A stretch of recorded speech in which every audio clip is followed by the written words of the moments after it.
মা মিন নাবিয়্যিন ইল্লা আনযারা কওমাহু বিল ফিতনাতিল মাসীহিদ দাজ্জাল। রাসূলুল্লাহ সাল্লাল্লাহু আলাইহি ওয়া আলিহি ওয়াসাল্লাম বলেন, দুনিয়ার মধ্যে এমন কোন নবী যান নাই যেই নবী তার উম্মতকে দাজ্জাল সম্পর্কে সতর্ক করেন নাই। ওয়া আনা নাবিয়্যুকুম, আর আমি মুহাম্মদ তোমাদের নবী। সুতরাং প্রত্যেক নবী তার উম্মতদেরকে দাজ্জাল সম্পর্কে সতর্ক করেছেন।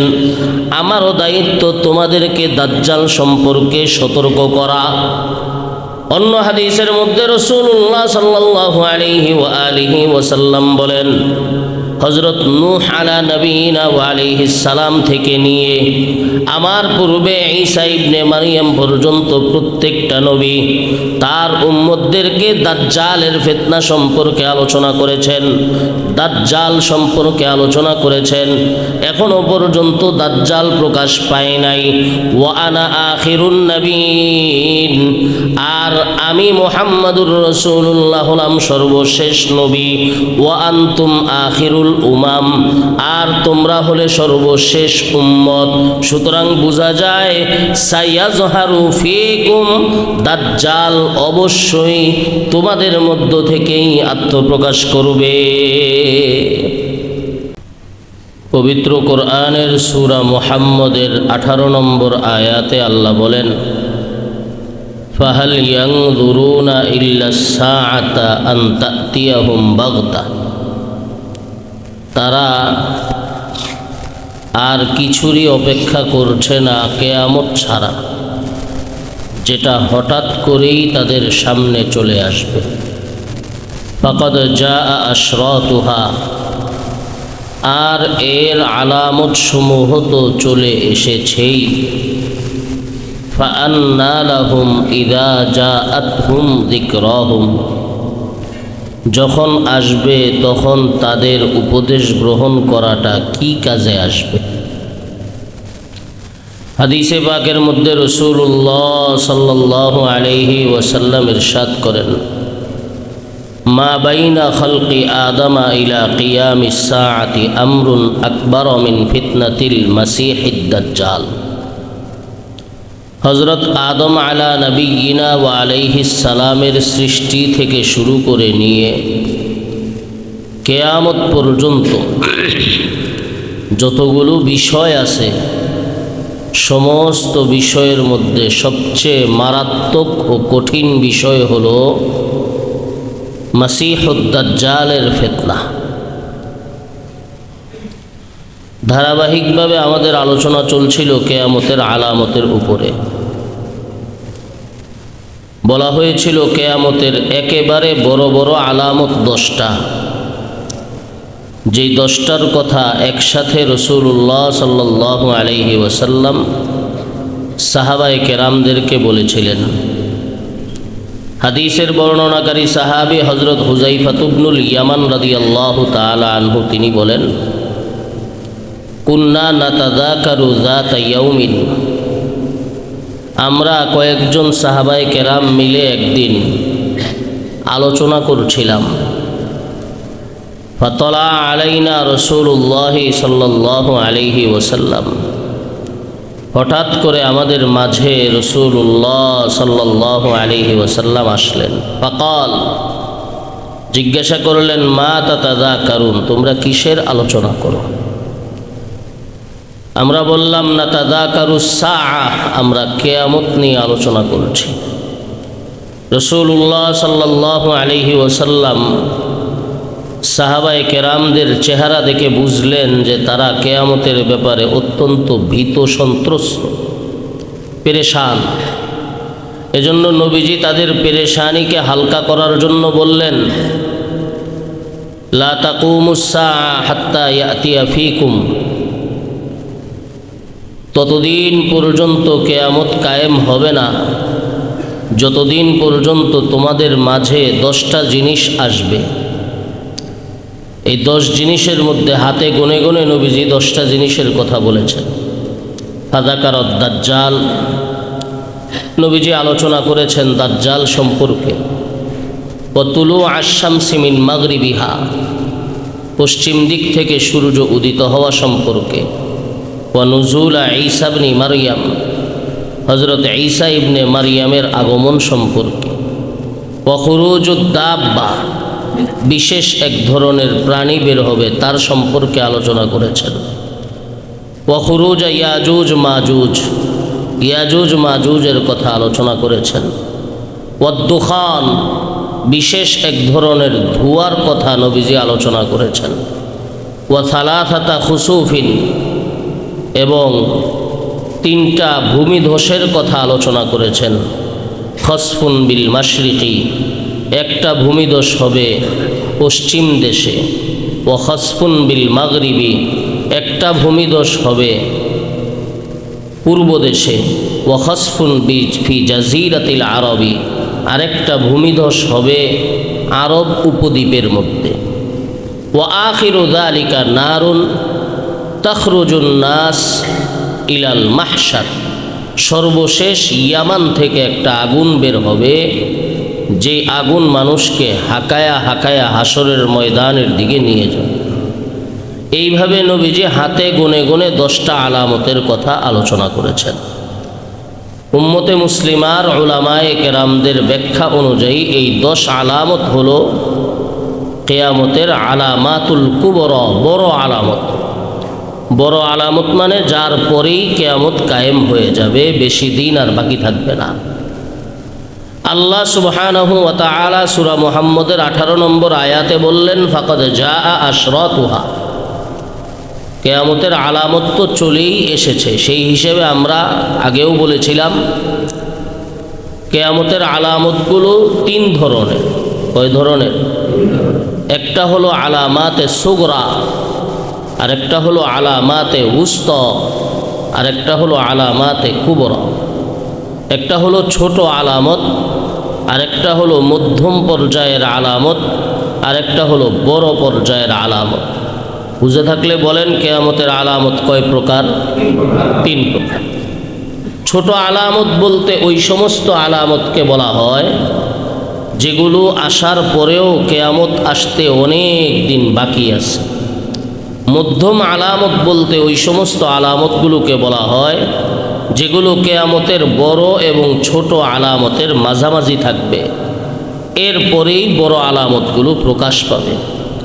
কিয়ামতের মধ্যম পর্যায়ের যে আলামতগুলো, এগুলোর সর্বশেষ আলামত হলো হযরত মাহদী রাদিয়াল্লাহু তাআলা আনহুর আগমন, যেই সম্পর্কে মোটামুটি বিস্তারিত আলোচনা হয়েছে। হযরত মাহদী যখন দুনিয়াতে আত্মপ্রকাশ করবেন, তখন মুসলমানদের বিজয় ধ্বনি বাজতে থাকবে, মুসলমানদের ক্ষমতা থাকবে, মুসলমানরা বেঈমানদের বিরুদ্ধে জিহাদ পরিচালনা করতে থাকবে। সেই জিহাদের বিরোধিতা করতে গিয়ে কয়েক দল মানুষ দাঁড়ায়া যাবে।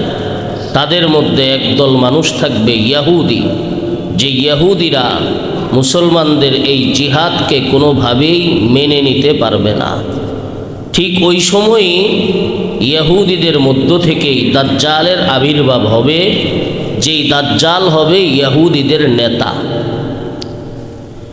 বর্তমান সময়ে মুসলমানরাও একজনের অপেক্ষা করছে, ইয়াহুদিরাও একজনের অপেক্ষা করতেছে। ইয়াহুদিরা যার অপেক্ষা করছে তার নামও মাসিহ, মুসলমানরা যার অপেক্ষা করছে তার নামও মাসিহ। ইয়াহুদিরা যেই মাসিহের অপেক্ষা করছে সে হলো মাসিহে দলালাত, আর মুসলমানরা যেই মাসিহের অপেক্ষা করছে তিনি হলেন মাসিহে হেদায়াত।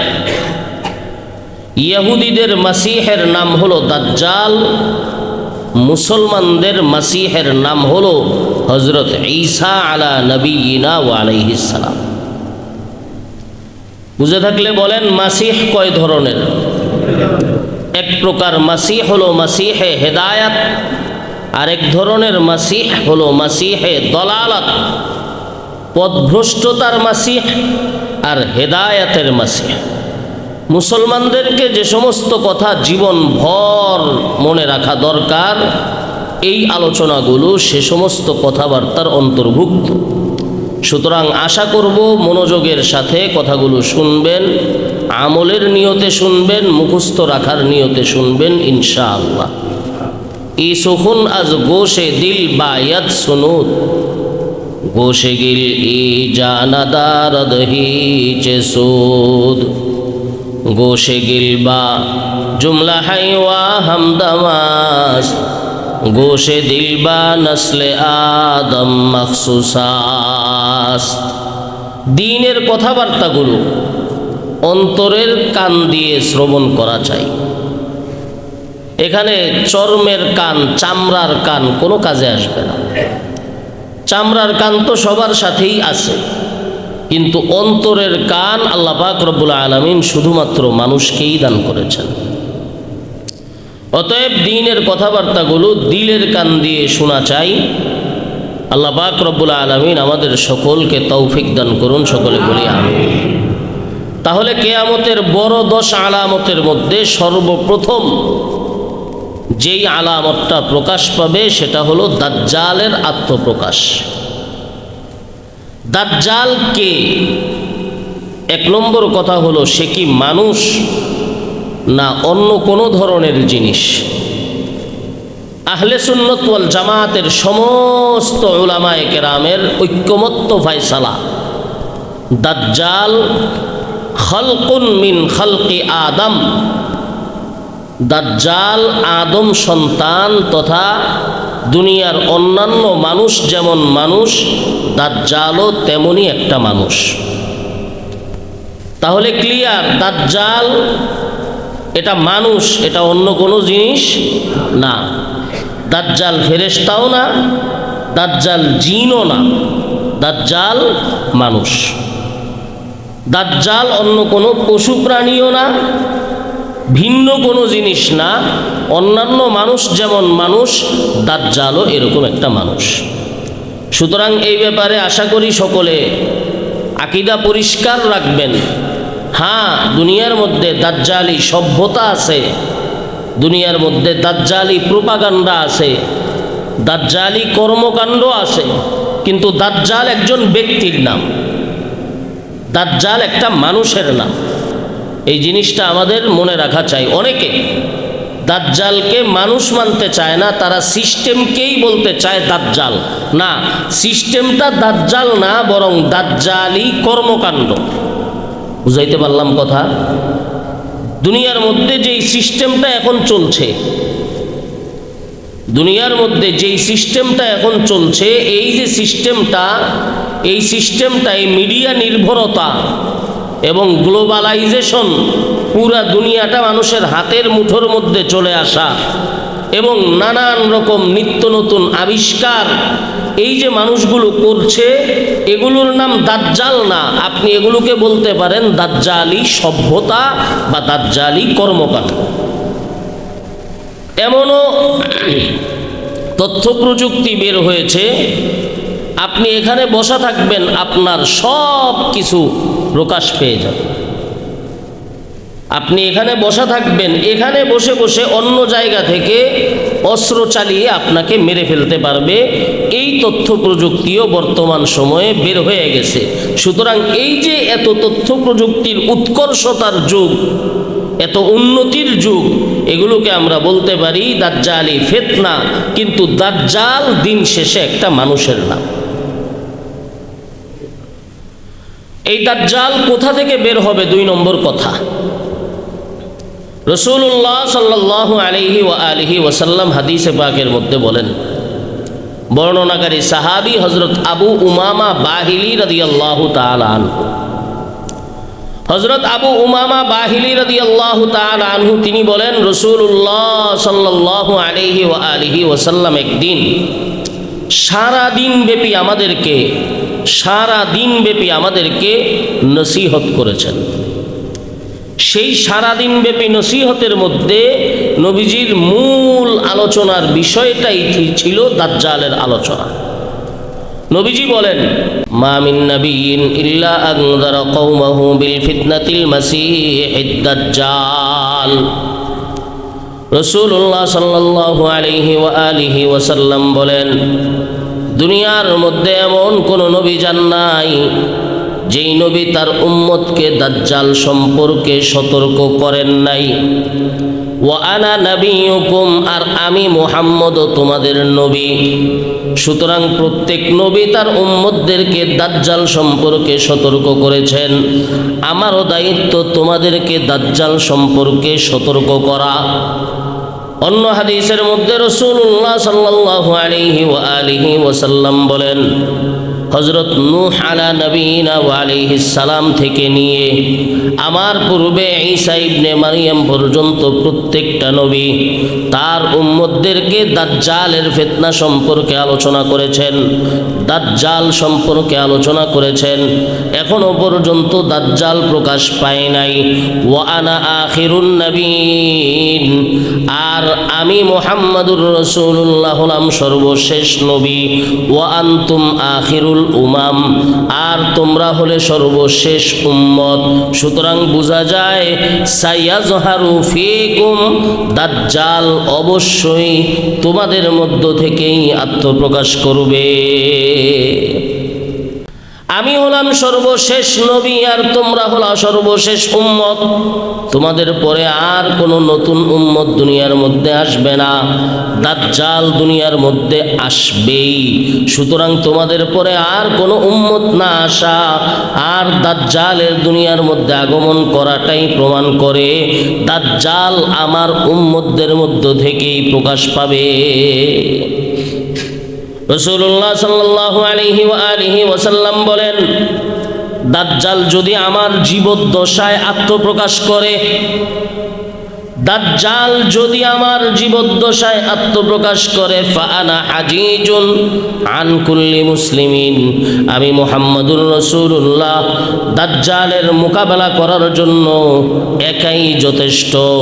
দুনিয়ার সমস্ত মুসলমানদের পক্ষ থেকে আমি মুহাম্মাদুর রাসূলুল্লাহ একা দাজ্জালের মোকাবেলা করে দুনিয়া থেকে দাজ্জালকে বিদায় করে দিব।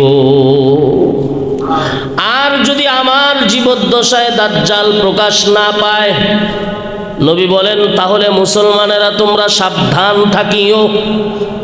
আল্লাহ পাক রব্বুল আলামিনকে আমি আমার খলিফা বানাইলাম। আল্লাহ পাক রব্বুল আলামিন, আমি না থাকলেও আল্লাহ রব্বুল আলামিন তো চিরঞ্জীব জীবিত। আল্লাহ পাক রব্বুল আলামিন তোমাদেরকে সাহায্য করবেন দাজ্জালের ব্যাপারে।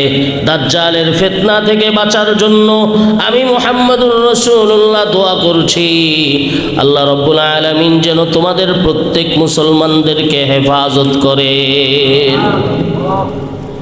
এরপর রাসূলুল্লাহ সাল্লাল্লাহু আলাইহি ওয়া আলিহি ওয়াসাল্লাম বলেন, তবে শোনো, দাজ্জালের কিছু আলামত তোমাদেরকে বলে দেই।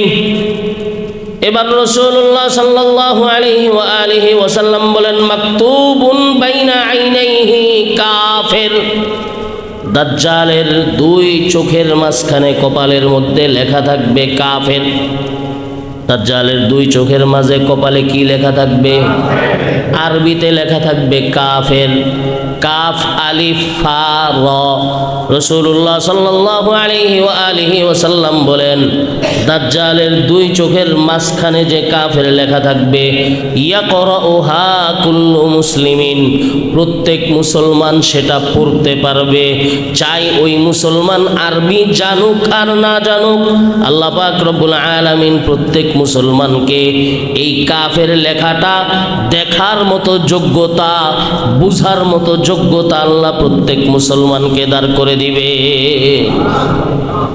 এরপর রাসূলুল্লাহ সাল্লাল্লাহু আলাইহি ওয়াসাল্লাম বলেন, ওয়া ইন্নাহুল আ'ওয়ারুল ইউমনা, দাজ্জালের ডান চোখ হবে কানা।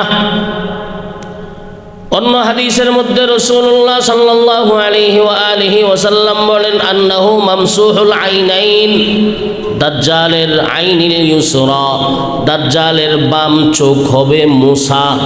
বিভিন্ন হাদিসের মধ্যে বিভিন্ন রকম থাকার কারণে মুহাদ্দিসিনে কেরাম সামঞ্জস্য করে বলেন, দাজ্জালের যেই দুই চোখ হবে, এই উভয় চোখের মধ্যে দোষ থাকবে। একটা চোখ হবে পূর্ণ অন্ধ, আরেকটা চোখে দেখবে কিন্তু সেটা টেরা হবে। এক চোখ হবে কি? পূর্ণ অন্ধ। আরেক চোখে দেখবে কিন্তু সেটা হবে টেরা।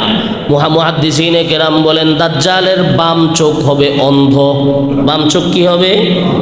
আর ডান চোখ হবে, থাকবে ঠিক, কিন্তু এটার মধ্যেও দোষ থাকবে। দোষটা হইল সে টেরা। রাসূলুল্লাহ সাল্লাল্লাহু আলাইহি ওয়া আলিহি ওয়াসাল্লাম বলেন দাজ্জাল যখন তোমাদের মধ্যে আবির্ভাব করবে তখন সর্বপ্রথম দাজ্জাল নিজেকে নবী দাবি করবে। রাসূলুল্লাহ সাল্লাল্লাহু আলাইহি ওয়াসাল্লাম বলেন উম্মত ওয়া আনা খাতামুন নবীন লা নবিয়্যা বা'দি, সাবধান মনে রাখবা আমি সর্বশেষ নবী, আমার পরে আর কোনো নবী নাই, আমার পরে আর কোনো। তাহলে দাজ্জাল যে নবী দাবি করবে সত্য না মিথ্যা? রাসূলুল্লাহ সাল্লাল্লাহু আলাইহি ওয়া আলিহি ওয়াসাল্লাম বলেন এরপরে দাজ্জাল আগে বেড়ে নিজেকে খোদা দাবি করবে। দাজ্জাল আগে বেড়ে নিজেকে কি দাবি করবে? খোদা দাবি করবে। রাসূলুল্লাহ সাল্লাল্লাহু আলাইহি ওয়া আলিহি ওয়াসাল্লাম বলেন উম্মত সাবধান, তোমাদের খোদা কিন্তু দেখেন দাজ্জালের চোখ থাকবে অন্ধ। তোমাদের খোদা সৃষ্টিকর্তা, দাজ্জাল সৃষ্টিকর্তা না। সুতরাং দাজ্জালের ব্যাপারে তোমরা সাবধান থাকবা। সাহাবায়ে কেরাম প্রশ্ন করেন ওয়ামা লুবসুহু ফিল আরদি ইয়া রাসূলুল্লাহ, ইয়া রাসূলুল্লাহ কতদিন পর্যন্ত দাজ্জাল দুনিয়ার মধ্যে থাকবে? রাসূলুল্লাহ সাল্লাল্লাহু আলাইহি ওয়া আলিহি ওয়াসাল্লাম বলেন 40 ইয়াওমান, 40 দিন। কয়দিন? 40 দিন। তাহলে দাজ্জালের দুনিয়ার মধ্যে বাহাদুরি কয়দিন? তাহলে আমরা বলতে পারি যে ইহুদিরা দাজ্জালের অপেক্ষা করতেছে, দাজ্জালের আয়োজনে সব কিছু রেডি করতেছে, দাজ্জালের আয়োজনে সব কিছু প্রস্তুত করতেছে, ওই ইহুদিদেরকে আমরা বলে দিতে চাই ও ইহুদিরা মনে রাখবা তোমাদের রাজত্ব সর্বোচ্চ 40 দিন। কয়দিন? এরপরে হবে মুসলমানদের রাজত্ব দুনিয়ার মধ্যে। ইহুদিদেরকে কচু কাটা করা হবে। কচু কাটা কি করা হবে? কচু কাটা। আসমানের মধ্যে সূর্য থাকা যেমন সত্য, পূর্ব দিক থেকে সূর্য উদিত হওয়া যেমন সত্য, এর চেয়ে 1000 গুণ বেশি সত্য উম্মতে মুসলিমা একটা একটা ইহুদিকে ধরে ধরে দুনিয়া থেকে তাদেরকে কচু কাটা করবে, দুনিয়া থেকে তাদেরকে বিদায় করে দিবে। শুধু মানুষ না, দুনিয়ার কোনো মাখলুক তখন ইহুদিদের সহযোগিতা করবে না। ইহুদি গাছের পিছনে পলায়ন করবে, গাছ বলবে ইয়া মুসলিম ইয়া আব্দুল্লাহ হাদা ইয়াহুদিয়ুন খলফি, ও আল্লাহর বান্দা আমার পিছনে একটা ইহুদি আছে, এটাকে ধরো, উকতুলহু তাকে কতল করে দাও। পাথরের পিছনে, বড় পাথরের পিছনে ইহুদি পলায়ন করবে, পাথরের জবান আল্লাহ খুলে দিবেন, সেই পাথর মুসলমানকে ডাক দিয়া বলবে ইয়া মুসলিম ইয়া আব্দুল্লাহ হাদা ইয়াহুদিয়ুন খলফি, ও মুসলমান ও আল্লাহর বান্দা আমার পিছনে একটা ইহুদি লুকায় আছে, আসো তাকে হত্যা করো, দুনিয়া থেকে বিদায় করে দাও।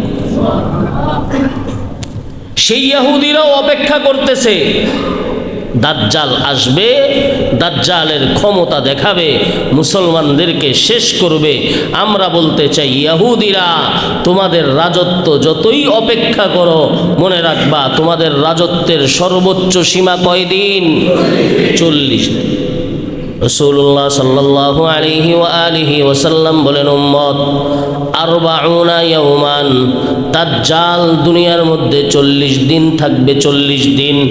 ইয়াউমুন কাসানাতিন ওয়া ইয়াউমুন কাশাহরিন ওয়া ইয়াউমুন কাউসবুইন, একটা দিন হবে 1 বছরের মতো, আরেকটা দিন হবে 1 মাসের মতো, আরেকটা দিন হবে 1 সপ্তাহের মতো, বাকি 37 দিন স্বাভাবিক নিয়ম অনুযায়ী হবে। প্রথম দিনটা হবে 1 বছরের সমান। প্রথম দিন হবে কয় বছরের সমান? দ্বিতীয় দিন হবে 1 মাসের সমান, তৃতীয় দিন হবে 1 সপ্তাহের সমান, বাকি 37টা দিন স্বাভাবিক দিনের মতো হবে। সাহাবী প্রশ্ন করেন ইয়া রাসূলুল্লাহ, যেই দিনটা হবে 1 বছরের সমান, ওই দিন কি 5 নামাজি আমাদের জন্য যথেষ্ট, নাকি 1 বছরের নামাজি পড়া লাগবে? অর্থাৎ ওই দিন তো হবে 1 দিন। এখন 1 দিনের দিকে তাকাইলে তো 5 ওয়াক্ত নামাজ, ফজর জোহর মাগরিব আসর মাগরিব এশা, 5 ওয়াক্ত নামাজ। 1 দিন যদি ধরা হয় তাহলে তো নামাজ আমাদের উপর ফরজ থাকবে কয়টা? 5টা। আর যদি 1 বৎসরের দিকে ধরা হয় তাহলে তো 1 বৎসর পরিমাণ নামাজ। ইয়া রাসূলুল্লাহ, যেই দিনটা হবে 1 বছরের সমান, ওই দিনকে আমরা 5 নামাজই পড়ব না আরো বেশি নামাজ পড়তে হবে? নবী বলেন, লা লা, তোমরা 5 নামাজ পড়বা না, উকদুরু লাহু, সময় হিসাব করে করে করে করে 24 ঘন্টায় একদিন হিসাব করে করে 5 করে 1 বৎসরের নামাজই তোমাদেরকে আদায় করতে হবে। এই হাদিস থেকে উম্মতের ফুকাহায়ে কেরাম, মুফতিয়ানে কেরাম, মুহাদ্দিসিনে কেরাম গবেষণা করে বের করেছেন দুনিয়ার এমন কিছু জায়গা আছে যে সমস্ত জায়গার মধ্যে 6 মাস দিন থাকে আর 6 মাস রাত্র থাকে। আছে না নাই? দুনিয়ার প্রান্তে প্রান্তে এমন কিছু জায়গা আছে যেগুলোর মধ্যে 6 মাস পর্যন্ত দিন থাকে। এখন রাতের বেলার নামাজ কি করবে? এই হাদিস থেকে গবেষণা করে বের করে দিয়েছেন। এই হাদিসের মধ্যে যেমন নবী বলেছেন সময় হিসাব করে করে নামাজ আদায় করে নিবে, ঠিক তেমনিভাবে তাদের 6 মাস পর্যন্ত রাত্র না আসলেও সময় হিসাব করে করে রাতের নামাজ মাগরিব, রাতের নামাজ এশা, রাতের নামাজ ফজর তাদেরকে আদায় করে নিতে হবে। রাসূলুল্লাহ সাল্লাল্লাহু আলাইহি ওয়াসাল্লাম বলেন, উম্মত, পুরা দুনিয়ার মধ্যে দাজ্জাল চলতে থাকবে। দাজ্জালের চলন হবে কোথায়? কথা বলেন। পুরা দুনিয়ার মধ্যে দাজ্জাল চলতে থাকবে, কিন্তু মক্কা আর মদিনায় দাজ্জাল প্রবেশ করতে পারবে না। পুরা দুনিয়ার মধ্যে দাজ্জাল বিশেষ ক্ষমতার মাধ্যমে চলতে থাকবে, মক্কা আর মদিনার মধ্যে দাজ্জাল প্রবেশ করতে পারবে না। আল্লাহ পাক রব্বুল আলামিন বিশেষ পাহারাদার সেই জায়গার মধ্যে নিযুক্ত করবেন, দাজ্জাল মক্কা মদিনায় প্রবেশ করতে পারবে না। এখান থেকে বোঝা যায় অনেক জিনিসের অনেক ক্ষমতা আছে, কিন্তু আল্লাহ যেই জায়গায় আটকায়া দেন সেখানে কারো ক্ষমতা নাই সেই জিনিসকে ভঙ্গ করার। ঠিক না বেঠিক? আমরাও বলতে চাই আজকের দুনিয়ার নেতা সহ দুনিয়ার সুপ্রিম পাওয়ার লিডার যারা আছে তাদের 1000 রকম ক্ষমতা থাকতে পারে, কিন্তু আমার আল্লাহর ধরা একটা আছে না নাই? আমার আল্লাহর চাওয়া একটা আছে, আমার আল্লাহর ধরা একটা আছে। দুনিয়ার কেউ হযরত মাহদি আশাকে ঠেকাইতে পারবে না। আর হযরত মাহদি যেদিন আসবেন সেই দিন থেকে মুসলমানদের বিজয় শুরু হবে। আল্লাহ পাক রব্বুল আলামিন ক্ষমতা দিয়ে দিবেন মুসলমানদেরকে। দুনিয়ার 1000 টেকনোলজি মিলেও মুসলমানদেরকে ঠেকাইতে পারবে না। মুহাদ্দিসিনে কেরাম বলেন, জিন্নাত এবং শয়তানদের অনেক ক্ষমতা আছে, অনেক পাওয়ার আছে, অনেক ক্ষমতা, অনেক পাওয়ার জিন এবং শয়তানদের আছে। জিন্নাতরা মুহূর্তের মধ্যে চাইলে এক জায়গা থেকে আরেক প্রান্তে চলে যাইতে পারে, মুহূর্তের মধ্যে তারা রূপ পরিবর্তন করতে পারে, মুহূর্তের মধ্যে 1000 মানুষের কাজ জিন্নাতরা মুহূর্তের মধ্যে করে দিতে পারে। কিন্তু আমার আল্লাহ পাক রব্বুল আলামিন যেই জায়গায় চাইবেন না ওই জায়গাটা সাধারণ হলেও এত বড় ক্ষমতাশীল জিন্নাতের জন্য সেটা সম্ভব হবে না। যেমন নবী বলেন, কেউ যদি বিসমিল্লাহ বলে কোনো জিনিস ঢাকে, কেউ যদি বিসমিল্লাহ বলে কোনো জিনিস ঢেকে রাখে, নবী বলেন তোমার ঘরের দরজা বিসমিল্লাহ বলে বন্ধ করো, নবী বলেন তোমার ঘরের জানালা বিসমিল্লাহ বলে বন্ধ করো। এই জিন্নাতরা 1000 মানুষের কাজ করতে পারে, 1000 ক্ষমতা তাদের থাকতে পারে, কিন্তু বিসমিল্লাহ বলে রাখা ঢাকনাটা সরানোর মতো ক্ষমতা দুনিয়ার সমস্ত জিন মিলেও পারবে না। আল্লাহু আকবার। কেমন কেমন জিনিস দেখেন, আল্লাহ যেই জায়গায় ঠেকায়া দেয় ওই জায়গায় জিনিস সাধারণ হলেও পারা যায় না। একটা ঢাকনা রাখছে, এটার আর ওজন কতটুকু, আর এটা সরানো আর কতটুকু ব্যাপার, কিন্তু যেই জিন্নাত এবং শয়তানদের মাধ্যমে এত মারাত্মক মারাত্মক কাজ তারা মুহূর্তের মধ্যে করে ফেলতে পারে, বিসমিল্লাহ বলে রাখা ঢাকনাটা সরাইতে পারে না। ওখানে ক্ষমতা চলে একমাত্র কার? খুব সাবধান। খুব সাবধান। আমাকেও মনে রাখতে হবে আমার ক্ষমতা অনেক চলবে, আমার কথায় দুনিয়া চলবে, আমার কথায় সব কিছু চলবে, কিন্তু যেই জায়গায় মালিক ঠেকায়া দিবেন ওই জায়গায় দুনিয়া সমস্ত মিলেও আমাকে উদ্ধার করতে পারবে। রাসূলুল্লাহ সাল্লাল্লাহু আলাইহি ওয়া আলিহি ওয়াসাল্লাম বলেন, উম্মত সকাল সন্ধ্যা তুমি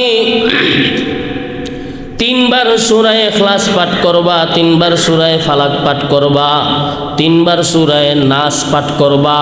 নাস, সূরা ফালাক, সূরা ইখলাস 3 বার পাঠ করার পরে 2 হাতের মধ্যে ফু দিবা। এই 2টা হাতকে নিজের পুরা শরীরের উপর মুছে দিবা। উম্মত মনে রাখবা, আমি নবীর কথা সত্য, দুনিয়ার কোনো জিন এবং শয়তান তোমাদের উপরে প্রভাব সৃষ্টি করতে পারবে।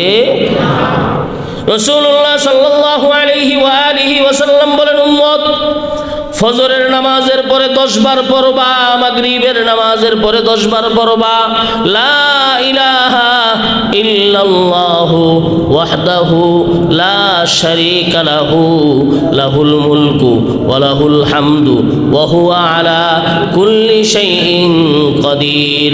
কয়বার পাঠ করবা? নবী বলেন, উম্মত 10 বার পাঠ করবা।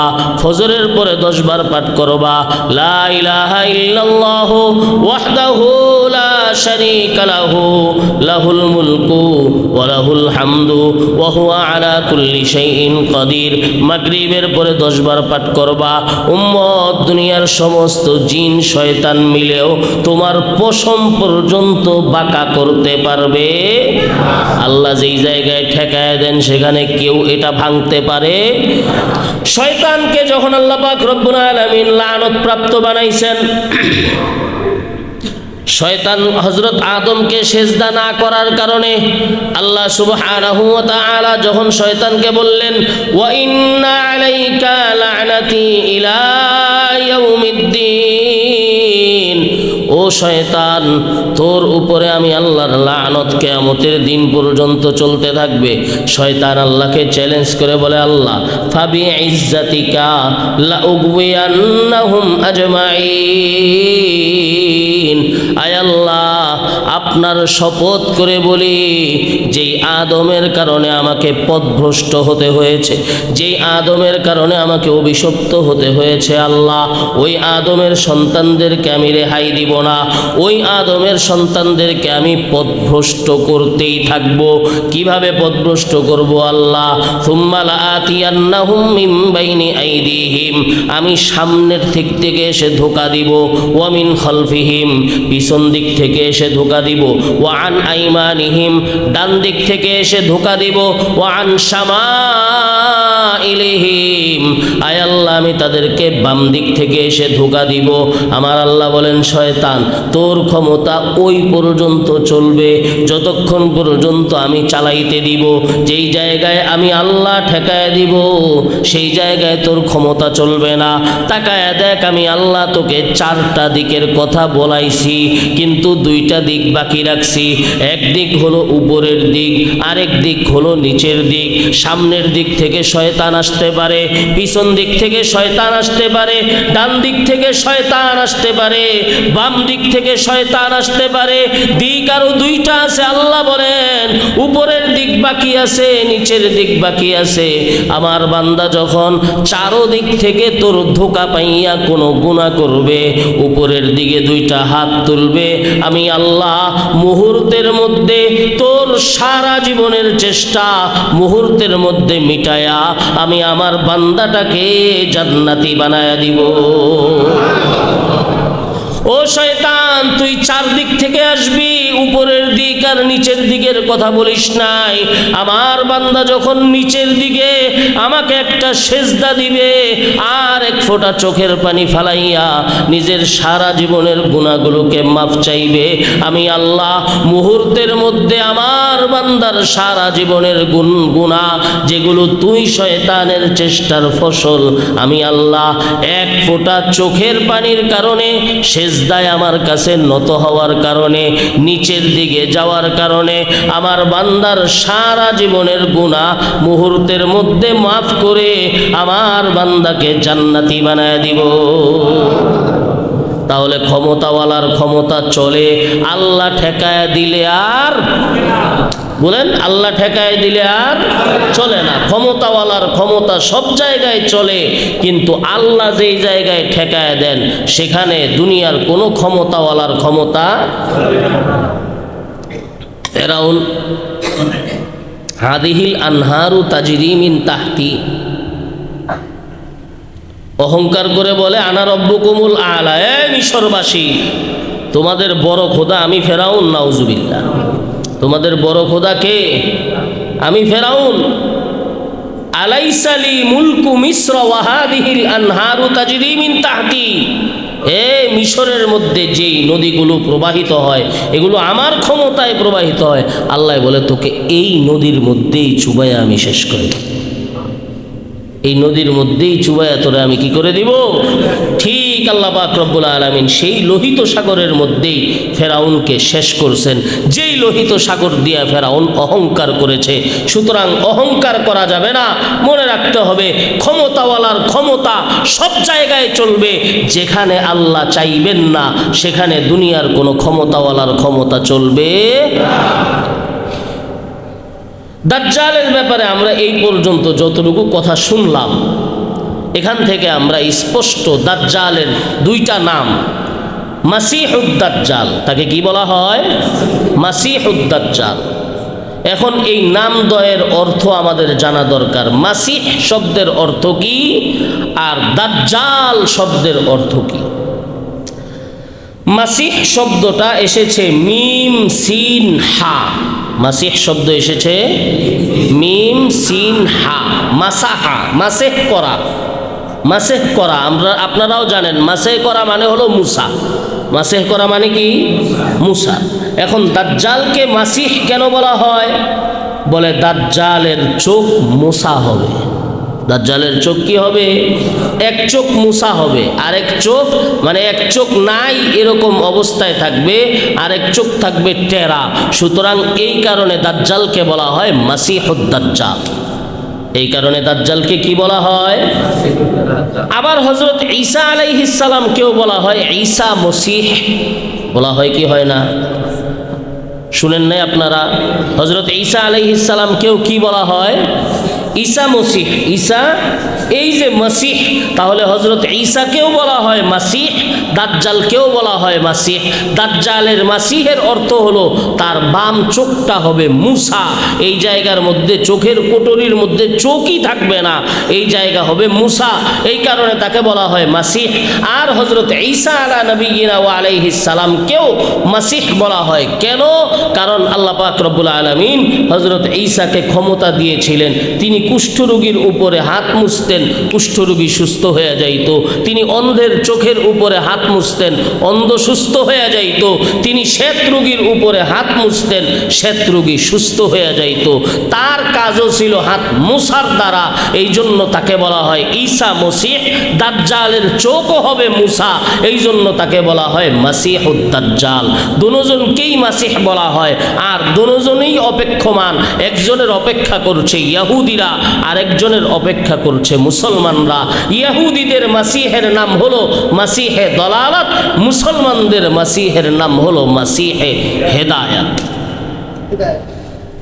তাহলে মাসিহ কেন বলা হয় সেটা বুঝলাম তো আমরা। দাজ্জালকে, দাজ্জাল শব্দের অর্থ কি? দাজ্জাল শব্দটা এসেছে দাল জিম লা থেকে, লাম থেকে, যার আসল অর্থ হলো আরবের মধ্যে উটের যদি খাজলি হইত, তাহলে সেই খাজলিকে ঢাকার জন্য উটের শরীরের উপরে যে সমস্ত রোগ হইত, সেই রোগগুলোকে ঢাকার জন্য বিশেষ ধরনের এক আলকাত্রা ব্যবহার করা হইতো, সেটাকে বলা হইতো দাজালাল বাঈর। ব্যক্তিটা উটকে দাজ্জাল করছে, মানে কি উটের রোগটাকে গোপন করে দিছে, উটের রোগটাকে। এখান থেকে দাজ্জাল শব্দের অর্থ হলো ধোঁকাবাজি করা। দাজ্জাল শব্দের অর্থ কি?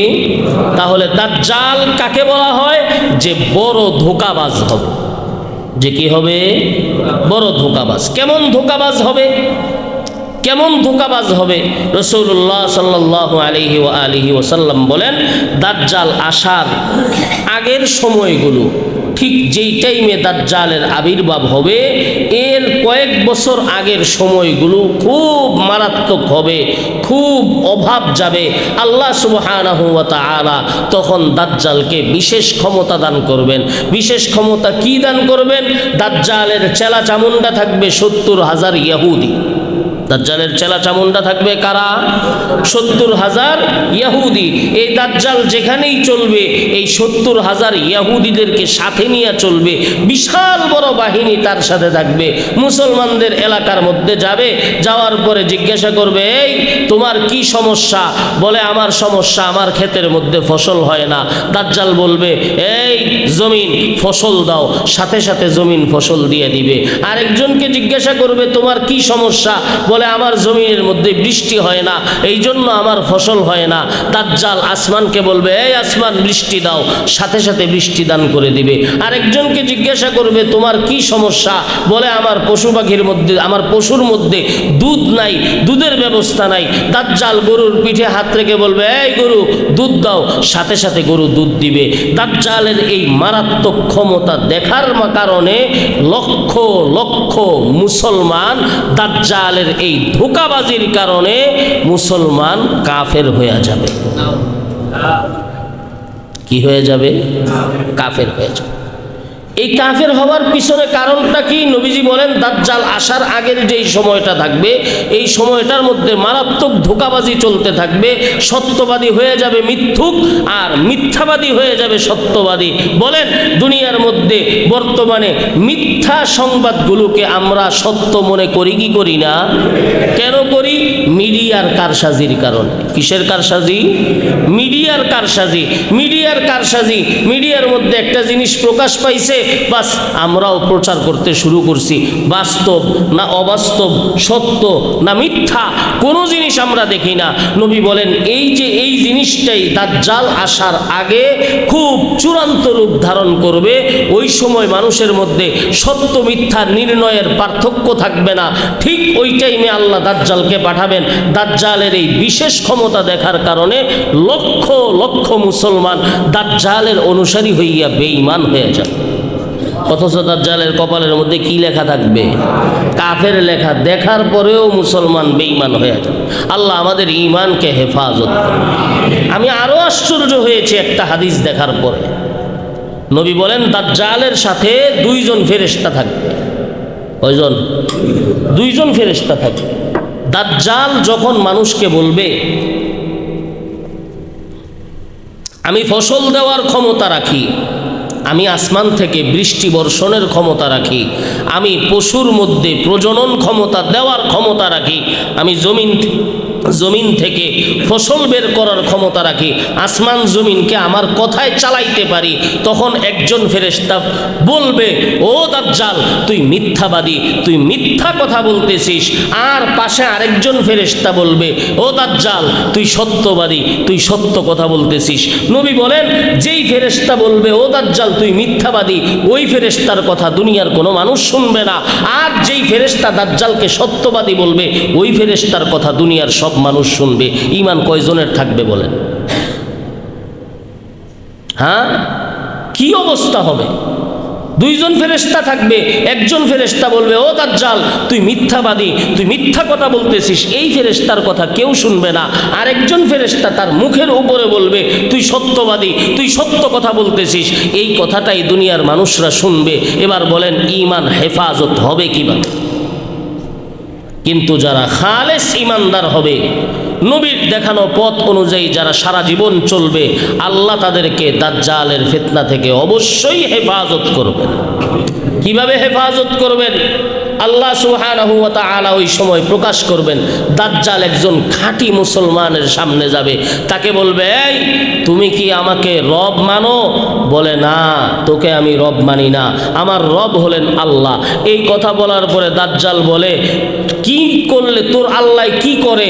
দাজ্জালকে তখন ওই খাঁটি মুসলমান বলবে, আমার আল্লাহ জীবন দান করেন, আমার আল্লাহ মরণ দান করেন। তখন দাজ্জাল ওই মুসলমানকে মেরে ফেলবে। মারার পরে পুনরায় পুনরায় আবার জীবিত করবে। জীবিত করার পরে বলবে, দেখ তুই যেই আল্লাহর কথা বলছিস সেই আল্লাহ জীবন দান করেন, সেই আল্লাহ মরণ দান করেন। আমি সেই আল্লাহ, আমি তোকে জীবন দান করলাম, একটু আগে মরণ দান করলাম। ওই মুসলমান বলবে, আরে এই জিনিস দেখার পরে তো আল্লাহর প্রতি আমার ঈমান আরো পুক্তা হয়ে গেছে।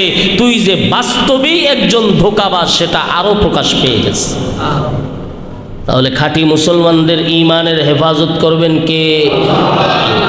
এবার বুঝার বিষয় হলো, কেন আল্লাহ পাক রব্বুল আলামিন দাজ্জালকে এরকম মারাত্মক পর্যায়ের ক্ষমতা দিবেন, কেন দিবেন? এই প্রশ্নের উত্তর ইনশাআল্লাহ আগামী সপ্তাহে দেওয়া হবে। আল্লাহ পাক রব্বুল আলামিন আমাদের সকলকে বুঝার, আমল করার তৌফিক